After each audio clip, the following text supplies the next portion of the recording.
आज का हमारा टॉपिक है हिस्ट्री का, जो काफ़ी इम्पोर्टेंट क्वेश्चन है, शॉर्ट क्वेश्चन जो 2 नंबर के लिए एग्ज़ाम में पूछे जाते हैं और जो काफ़ी इम्पोर्टेंट है, जो लगभग काफ़ी बार एग्ज़ाम में पूछे जा चुके हैं। तो उस पर आज हम लोग चर्चा करेंगे जो काफ़ी इम्पोर्टेंट है। तो यहाँ पे आप पहला पॉइंट देख सकते हैं, यहाँ पे है राष्ट्रवाद क्या है। ठीक है, तो राष्ट्रवाद किसी विशेष भौगोलिक, सांस्कृतिक और सामाजिक परिवेश में रहने वाले लोगों के बीच प्रेम और एकता की भावना को राष्ट्रवाद कहते हैं। यानी आप किसी क्षेत्र को, आप अपने इलाके को समझिए, उदाहरण के लिए समझिए कि आप अपने इलाके को लीजिए। आप उस इलाके में आप देखिए कि एक धर्म, एक जाति के तो लोग रहते नहीं हैं, विभिन्न प्रकार के लोग रहते हैं। और ख़ासकर हमारे हिंदुस्तान में तो इतने सारे लोग रहते हैं, लेकिन इनमें जो प्रेम और एकता का भावना है, अगर कोई दूसरा क्षेत्र वाला आके बोले आपको कि भाई तुम्हारा क्षेत्र में ये खामी है, ये खराबी है,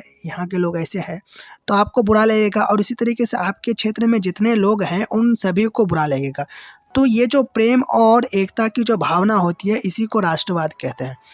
तो मुझे लगता है आप लोग समझ गए होंगे, और मैंने काफ़ी शॉर्टकट भाषा में लिखा है कि किसी विशेष भौगोलिक, सांस्कृतिक और सामाजिक परिवेश, यानी क्षेत्र, परिवेश का मतलब अर्थ होता है क्षेत्र में रहने वाले लोगों के बीच प्रेम और एकता के भावना को राष्ट्रवाद कहते हैं। तो अब बढ़ते हैं अगला पॉइंट की तरफ। देखते हैं, यहाँ पे अगला पॉइंट देख सकते हैं, मेटरनिख युग। तो मेटरनिख युग भी काफ़ी इम्पोर्टेंट है। यहाँ पर देख सकते हैं मेटरनिख युग, वियना सम्मेलन 1815, जो वियना सम्मेलन हुआ था, जिसका नाम, दूसरा नाम है वियना कांग्रेस, तो इसका नेतृत्व मेटरनिख ने किया था। तो वियना सम्मेलन 1815 को जो हुआ था, उसके बाद से 1848 ईस्वी तक, यानी 1815 से 1848 ईस्वी तक ऑस्ट्रिया के चांसलर के रूप में मेटरनिख ने शासन किया। और अपने शासनकाल के दौरान यूरोप की राजनीति में इतनी प्रमुख भूमिका निभाई कि इस काल अवधि को मेटरनिख युग कहा जाने लगा। यानी जब मेटरनिख 1815 से 1848 ईस्वी तक जो शासन किया वियना सम्मेलन के बाद, तो उसने वहाँ के राजनीति में एवं विभिन्न प्रकार के जो सुधारात्मक कार्य किए, तो उसी कार्य और उसकी प्रमुख भूमिका को देखते हुए उस युग को मेटरनिख युग कहा जाने लगा। तो अब बढ़ते हैं अगला पॉइंट की तरफ। देखते हैं अगला पॉइंट क्या है, सर्वहारा वर्ग।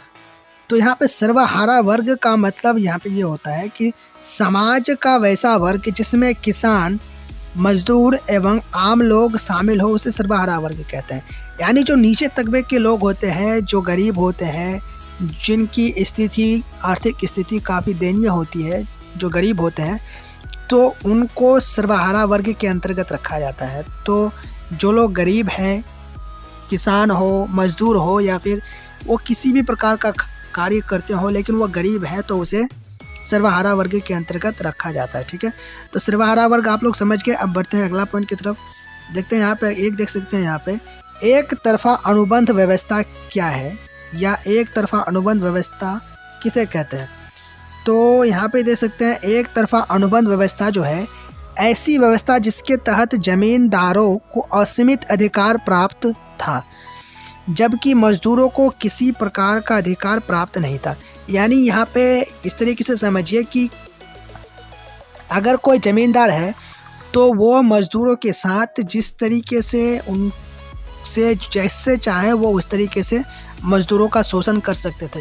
यानी अगर वो चाहे तो मजदूरों को उनकी मजदूरों के बदले पैसे दे, ना दे, खाने को दे या ना दे, उससे उसे इतना अधिकार प्राप्त था ज़मींदार को कि वो मजदूरों के साथ कुछ भी कर सकता था। अगर कोई मजदूर किसी दिन काम करने के लिए ज़मींदार के पास नहीं गया, तो उसके बदले वो मजदूर को सजा भी दिला सकता था। इतनी अधिकार थी उस समय यह ज़मींदारों को।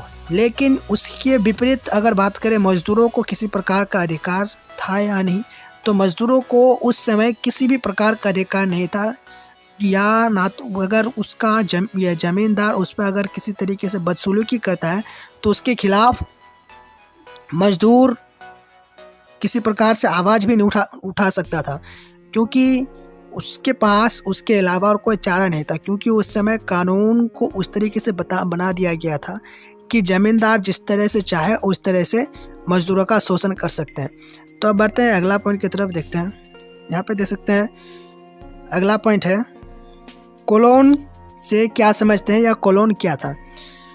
तो कोलोन हिंद चीन क्षेत्र में बसने वाले फ्रांसीसी कोलोन कहे जाते थे। अब हिंद चीन जो आप लोग जानते हैं, हिंद चीन क्षेत्र के अंतर्गत वियतनाम, लाओस और कंबोडिया ये 3 देश वर्तमान में आते हैं। तो इन तीनों देशों के जो क्षेत्र हैं, तो उस क्षेत्र को सम्मिलित रूप से हिंद चीन कहा जाता है। अब क्यों कहा जाता है, तो यहाँ पे ये समझ लीजिए कि वियतनाम, लाओस और कंबोडिया में जो है ये संस्कृति हिंदुस्तान और चाइना जो चीन है, तो इन दोनों देशों की जो संस्कृति है इसका पालन मुख्य रूप से होता था। जिस तरीके से हिंदुस्तान की संस्कृति है उस तरीके से यहाँ पे वियतनाम, लाओस और कंबोडिया जिस हिंद चीन क्षेत्र में उसका संस्कृति था, और कुछ क्षेत्रों में चीन का भी संस्कृति चलता था। तो इसीलिए इसको हिंद चीन क्षेत्र कहा गया था। तो इस क्षेत्र में वियतनाम, लाओस और कंबोडिया आता है, इतना तो आपको कंफर्म हो गया। और साथ ही साथ हिंद चीन में बसने वाले जो फ्रांसीसी थे उन्हें कोलोन कहा जाता है। यानी जो फ्रांस के लोग थे वो हिंद चीन में आके जो बस गए थे तो उन्हें कोलोन कहा जाता था। तो आपको समझ में आ गया होगा कोलोन क्या था। अब बढ़ते हैं अगला पॉइंट की तरफ। यहाँ पर देख सकते हैं अगला पॉइंट है और काफ़ी इम्पोर्टेंट पॉइंट है कि विश्व बाजार क्या है या विश्व बाजार से क्या समझते हैं। तो विश्व बाजार वैसा बाजार जहाँ विश्व के सभी देशों की वस्तुएं आम लोगों के खरीदने के लिए उपलब्ध हो, उसे विश्व बाजार कहते हैं। जैसे भारत की आर्थिक राजधानी मुंबई। अब यहाँ पे तो समझने वाली कोई बात है नहीं। यहाँ पे विश्व बाजार यानी जो पूरे विश्व में प्रसिद्ध हो, पूरे विश्व के सामान, यानी यहाँ पे आम भाषा में इस तरीके से समझ लीजिए कि वैसा बाजार जहाँ पर पूरे विश्व के हर एक सामान मिलता हो, उपलब्ध हो, तो उसे विश्व बाजार कहते हैं। तो हमारे देश की जो आर्थिक राजधानी है मुंबई, तो वो जो है एक विश्व बाजार का उदाहरण है। तो आप लोग समझ गए होंगे विश्व बाजार क्या है। तो अब बढ़ते हैं अगला पॉइंट की तरफ। देख सकते हैं यहाँ पे वाणिज्यिक क्रांति क्या है। तो वाणिज्यिक क्रांति व्यापार के क्षेत्र में होने वाला अभूतपूर्व विकास और विस्तार जो जल और स्थल दोनों मार्ग से संपूर्ण विश्व तक पहुंचा, उसे ही वाणिज्यिक क्रांति कहते हैं। यानी व्यापार के क्षेत्र में जो अभूतपूर्व विकास हुआ है, तो वो जल यानी समुद्री मार्ग और स्थल यानी सड़क मार्ग, रेल मार्ग, तो इन दोनों मार्गों से जो पहुंचा था, संपूर्ण विश्व में जो फैला था, तो इसे ही वाणिज्यिक क्रांति कहते हैं। अब इसका अभूतपूर्व विकास मतलब काफ़ी तेज़ी से बढ़ा था ये, तो इसीलिए अभूतपूर्व विकास शब्द को लगाया गया है। तो विस्तार मतलब बढ़ोतरी। तो आप लोग समझ गए। यहाँ पे अब तो कोई ऐसा शब्द नहीं है जो आप नहीं समझते होंगे। व्यापार के क्षेत्र में होने वाला अभूतपूर्व मतलब काफ़ी तेज़ी से, विस्तार मतलब विकास, तो एक ही चीज़ है। स्थल और जल दोनों मार्गों से पहुंचा है पूरे विश्व में, उसे ही क्या कहते हैं, वाणिज्यिक क्रांति कहते हैं। अब अगला पॉइंट देखते हैं। यहाँ पे देख सकते हैं औद्योगिक क्रांति क्या है या औद्योगिक क्रांति से क्या समझते हैं।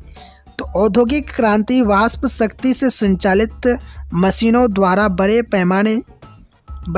कारखानों में व्यापक पैमाने पर वस्तुओं का उत्पादन करना ही औद्योगिक क्रांति कहलाता है। यानी वाष्प शक्ति से संचालित, यानी वाष्प शक्ति से जो चलने वाले मशीन होते हैं, उनके द्वारा बड़े बड़े कारखानों में व्यापक जितनी ज़रूरत होती है, व्यापक मतलब जितनी ज़रूरत के मुताबिक वस्तुओं का उत्पादन, जितनी वस्तुएं आपको ज़रूरत है उसके मुताबिक उतनी वस्तुओं का उत्पादन करना ही औद्योगिक क्रांति है। तो औद्योगिक क्रांति का जो सबसे बड़ा कारण था ये मतलब औद्योगिक क्रांति जो आई थी, तो वो वाष्प शक्ति से संचालित मशीनों के कारण। ठीक है, तो अब बढ़ते हैं अगला पॉइंट की तरफ। देखते हैं यहाँ पे अगला पॉइंट क्या है। गिरमिटिया मजदूर क्या है या गिरमिटिया मजदूर से क्या समझते हैं।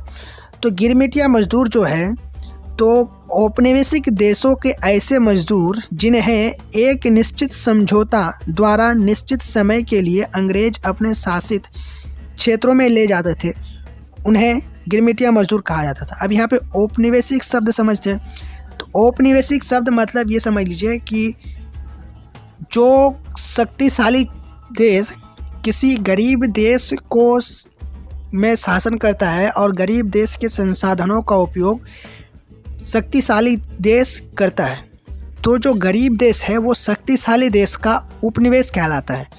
तो उपनिवेश कहलाता है। तो औपनिवेशिक देशों कैसे मजदूर, यानी यहाँ पर उदाहरण से ये समझिए कि भारत इंग्लैंड का उपनिवेश था और भारत के जो मजदूर थे तो उनको, तो भारत क्या था, एक औपनिवेशिक देश था अंग्रेज़ों के लिए। वो भारत के संसाधनों का क्या करते थे, उपयोग करते थे, जिस तरह से चाहे उस तरह से उपयोग करते थे। तो ये तो उपयोग करते थे, लेकिन भारत के जो मजदूर थे उनको निश्चित समझौता यानी किसी समझौता के द्वारा ये उनसे बात कर लिया जाता था कि तुमको इतने समय के लिए हम किसी क्षेत्र में लेके जाएंगे और वहाँ पे हम तुमको जो काम देंगे वो काम करना पड़ेगा। तो उन्हें निश्चित समझौता द्वारा अंग्रेज अपने शासित क्षेत्र यानी जिन क्षेत्रों पे वो का शासन चलता था, जिन क्षेत्रों में वो शासन करता था, उन क्षेत्रों में लेके चले जाता था और उन्हें वहाँ पे काम करवाता था। तो जो मजदूर जाते थे तो उन्हें ही गिरमिटिया मजदूर कहा जाता था। ठीक है, अब बढ़ते हैं अगला पॉइंट की तरफ। देखते हैं यहाँ पे देख सकते हैं भूमंडलीकरण। तो भूमंडलीकरण क्या है, तो जब कोई देश पूंजी वस्तु सेवा का आदान प्रदान किसी दूसरे देश के साथ बिना किसी रुकावट के करते हैं तो उसे भूमंडलीकरण कहा जाता है। भूमंडलीकरण को वैश्वीकरण भी कहा जाता है। यानी जब कोई देश विश्व के अन्य देशों के साथ व्यापार करते हैं, अपने जो पूंजी होते हैं, अपने जो उनके पास जो पैसे होते हैं, उन पैसों के आदान प्रदान करते हैं, सेवा का आदान प्रदान करते हैं, मजदूरी यानी पूंजी व्यक्ति का आदान प्रदान करते हैं, यानी यहाँ किसी देश के मजदूर किसी दूसरे देश में मजदूरी करने के लिए जाते हैं। तो इस प्रकार जो जाते हैं और ये आते हैं तो इसे भूमंडलीकरण कहते हैं। ठीक है, तो आप लोग समझ गए कि भूमंडलीकरण क्या है और इतना आपको याद रखना है कि भूमंडलीकरण का दूसरा नाम वैश्वीकरण। ठीक है, अब बढ़ते हैं अगला पॉइंट की तरफ। यहाँ पे देख सकते हैं अगला पॉइंट है बहुराष्ट्रीय कंपनी, जो काफ़ी इजी पॉइंट है और काफ़ी इम्पोर्टेंट भी है। तो बहुराष्ट्रीय कंपनी यहाँ पे देख सकते हैं, बहुराष्ट्रीय कंपनी वैसे कंपनियाँ जो विश्व के विभिन्न देशों में एक ही साथ व्यापार या व्यवसाय करते हैं, बहुराष्ट्रीय कंपनी कहलाते हैं। अब यहाँ पे समझने वाला क्या बात है कि वैसे कंपनियाँ जो किसी खास देश की कंपनी है लेकिन वो विश्व के सिर्फ उसी देश में सीमित नहीं है, उसका व्यापार विश्व के विभिन्न देशों में भी उसका व्यापार चलता है, तो उसे क्या कहते हैं, बहुराष्ट्रीय कंपनी कहते हैं। तो अब इसके उदाहरण देखते हैं। अगर इसके उदाहरण ले अगर, तो यहाँ पे आप ये जो सैमसंग कंपनी है और एप्पल कंपनी है, जो विभिन्न देशों से आते हैं और हमारे इंडिया में वो अपना बिजनेस करते हैं, और सिर्फ इंडिया में नहीं बल्कि विभिन्न देशों से बाहर, ये पाकिस्तान, श्रीलंका, हर एक देशों में उसका व्यापार चलता है, तो उसे ही बहुराष्ट्रीय कंपनी कहते हैं। तो अब यहाँ पे देख सकते हैं अगला पॉइंट। तो ये काफ़ी इम्पोर्टेंट पॉइंट्स थे, तो आप लोग याद कर लीजिएगा। अब मिलेंगे फिर अगले वीडियो में।